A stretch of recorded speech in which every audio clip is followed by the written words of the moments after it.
Winner Delay, ang Mimaropa Operations RTD, then si F2C2,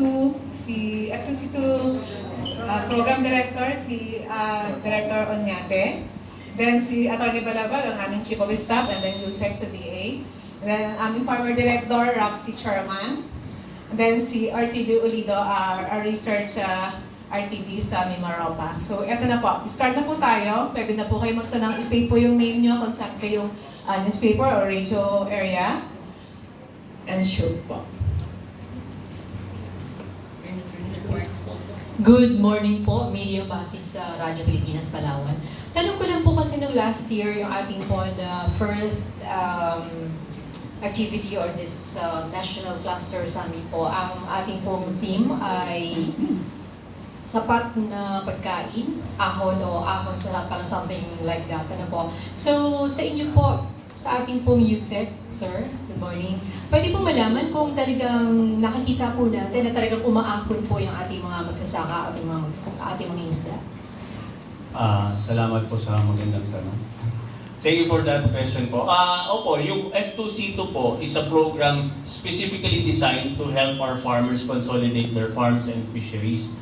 By consolidating po, umaahon sila kasi nagkakaroon sila ng economies of scale and leverage. Yung programa po nito, kasama po namin yung mga taga-ADB and private sector, San Miguel, Robinsons, yung ibang mga bumibili ng products nila. Kaya mas nakakapagbenta po sila, hindi ng retail but wholesale to those which are buying them na mga kumpanya. So umaangat po sila at testament yung mga success stories of the F2C2 farmers and cooperatives here na nagkakaroon sila ng more leverage, more productivity, and better income for the farmers.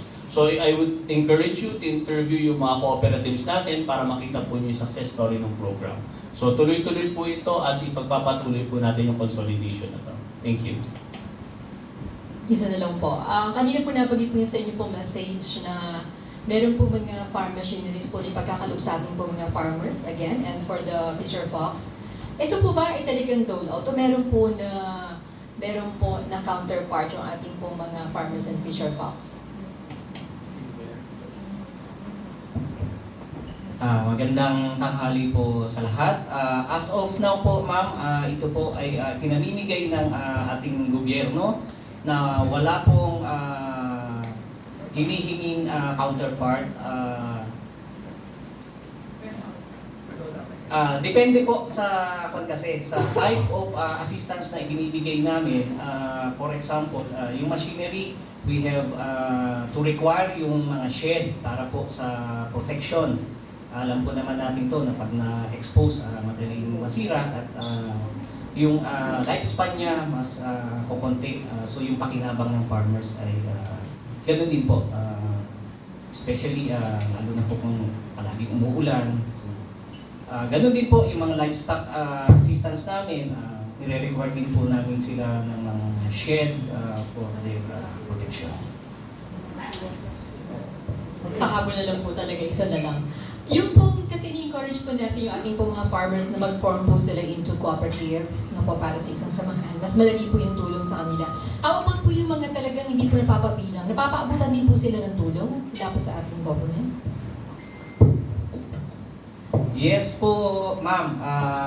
Actually, meron po tayong mga assistance na devoted po talaga for the individuals.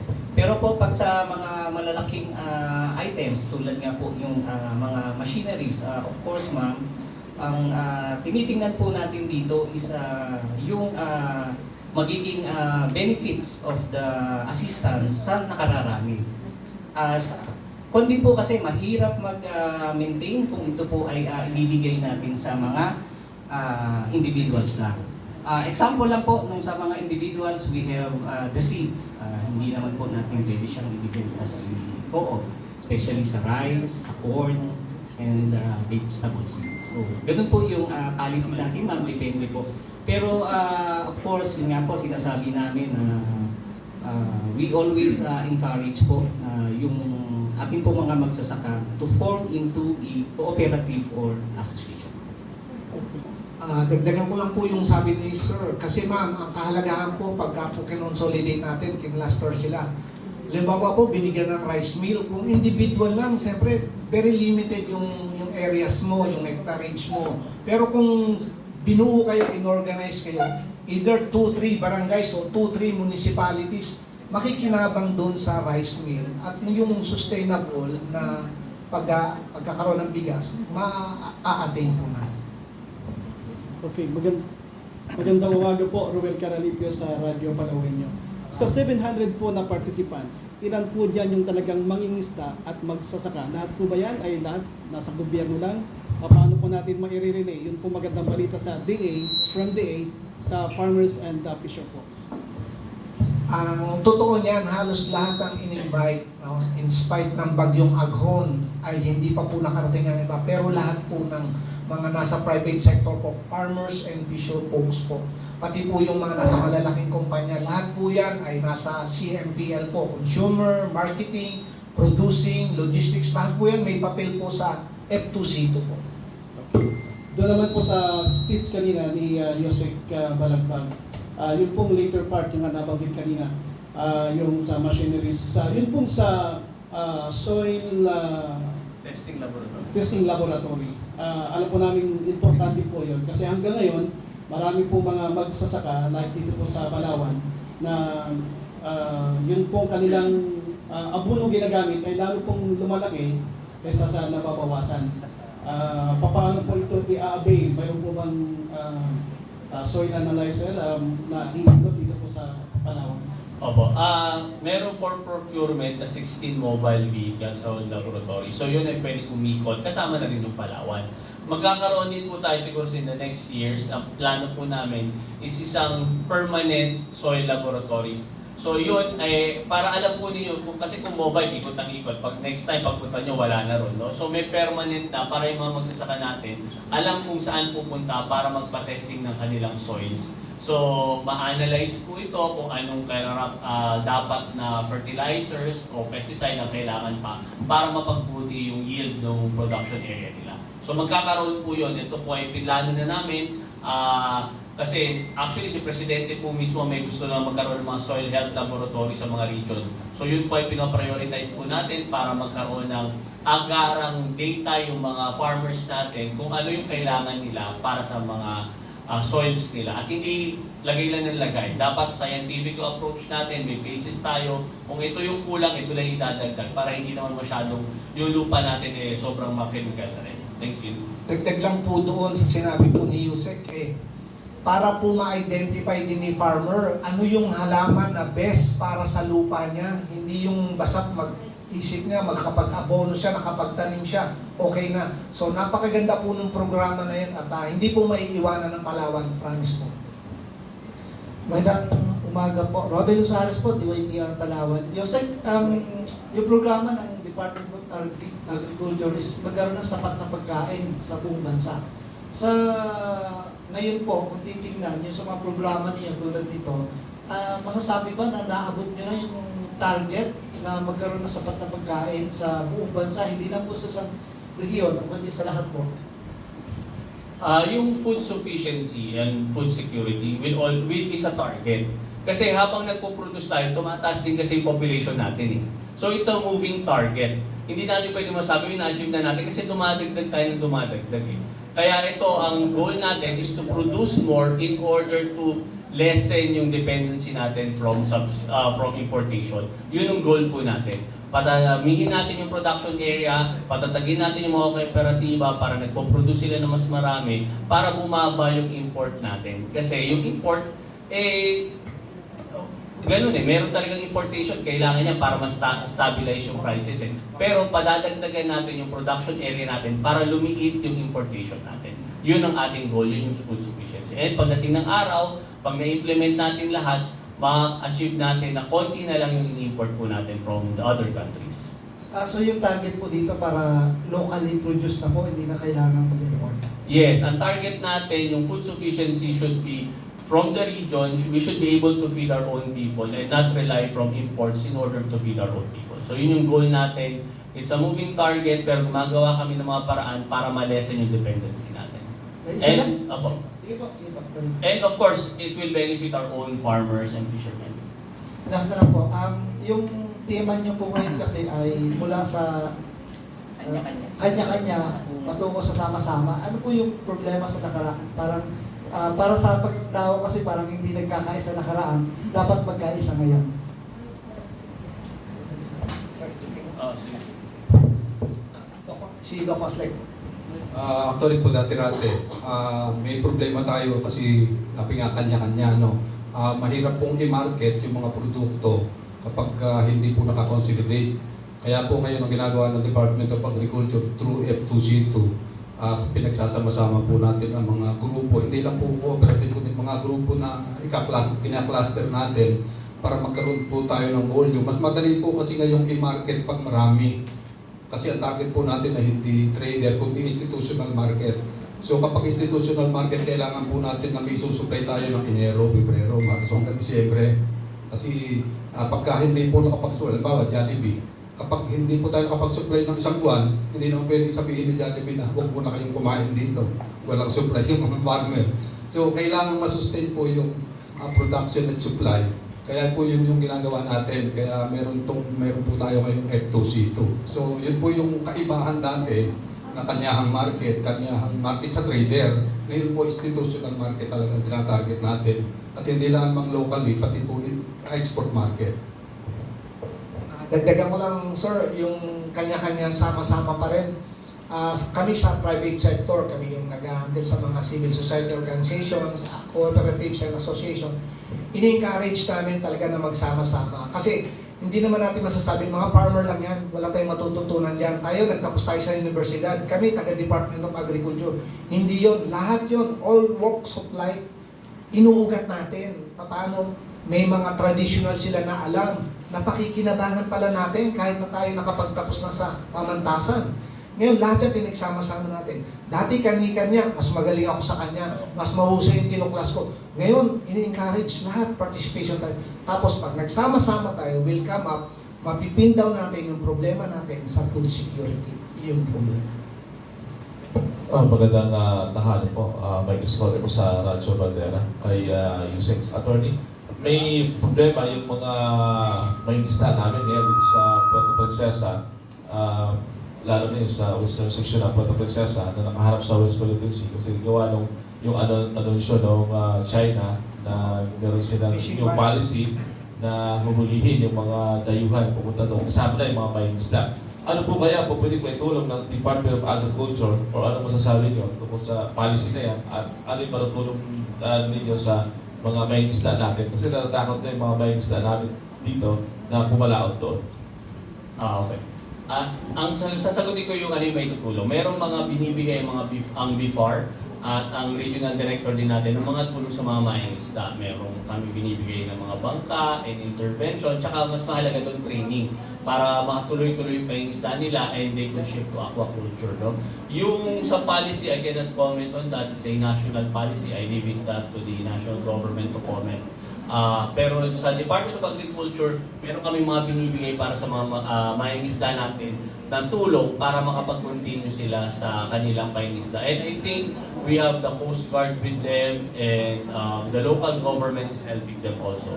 So yun, tuloy-tuloy po ang tulong na binibigay natin sa mga mangingisda natin. Winner, if you could add kung ano mga binibigay natin.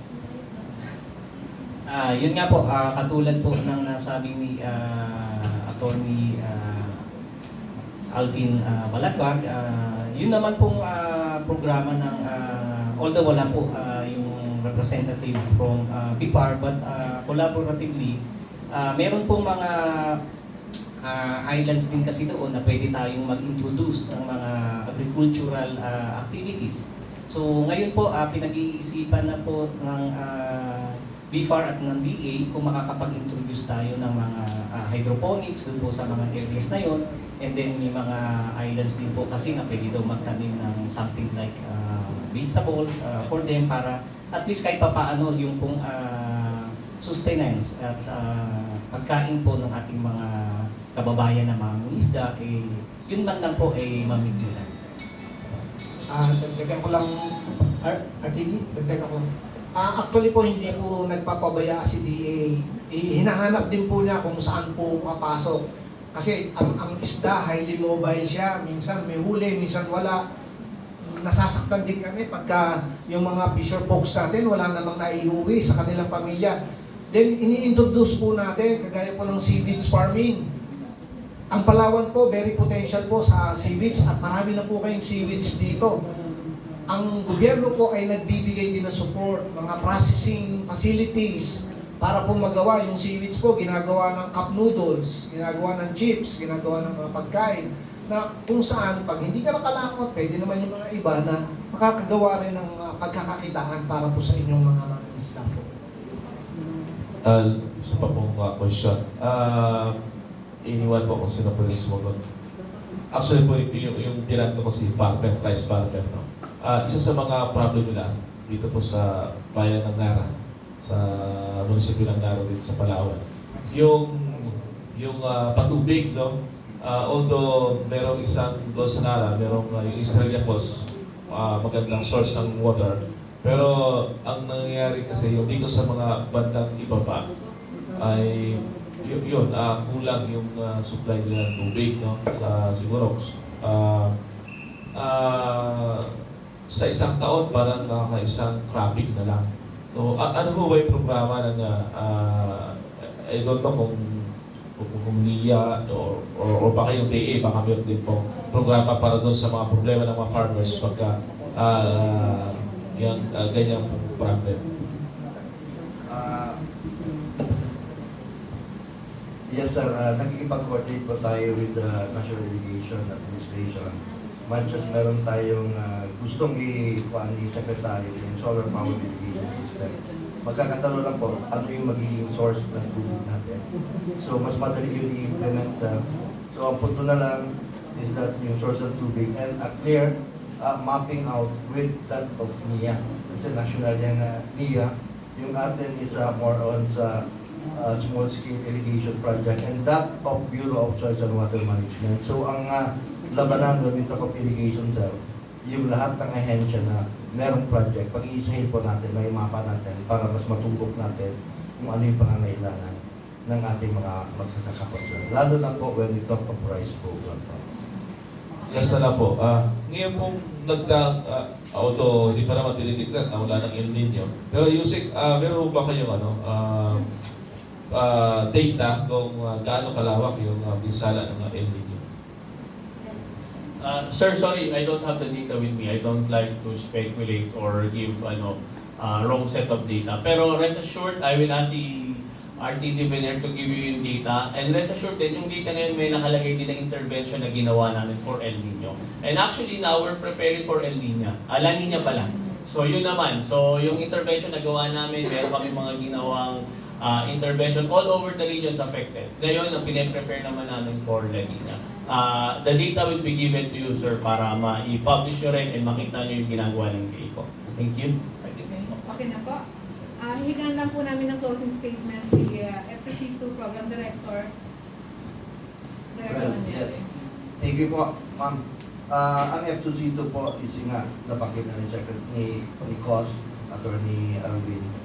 Ito pinapainting namin yung coordination with the local government units. Much as kahit anong agency po, with due respect sa ating mga LGU, kung hindi po nila ma-embrace itong vehikulo na ito, mahihirapan po tayo. Kasama pong ibang government agency. It's a whole of the nation approach po. So, ang importante sa each and every region, may kanya-kanyang champion po na commodity yan. It's a matter of i-enhance natin. Kung sino yung mga, ito, inimbita po natin yung mga may success story. Mas maganda po kung manggaling sa kanila, kung ano yung naging experience sila, ano po yung naitulong ng DA, kung saan pa po pwede makatulong ang DA. Ang F2C2 po nandito to really coordinate with other banner programs with respect sa yung tinitingnan natin sa na to create the atmosphere na lahat po ng stakeholders ay umangat but not at the expense ng ating small farmers and fishers po natin. So ito sir ang to really address yung issue ng ating food security. Ito po yung magiging vehikulo na very clear ang collaboration, coordination with that of the local government units and other stakeholders like SUCs and that of the private sector and of course the local government units po. Okay ba? Maraming salamat po, and maraming salamat po sa inyo sa media people.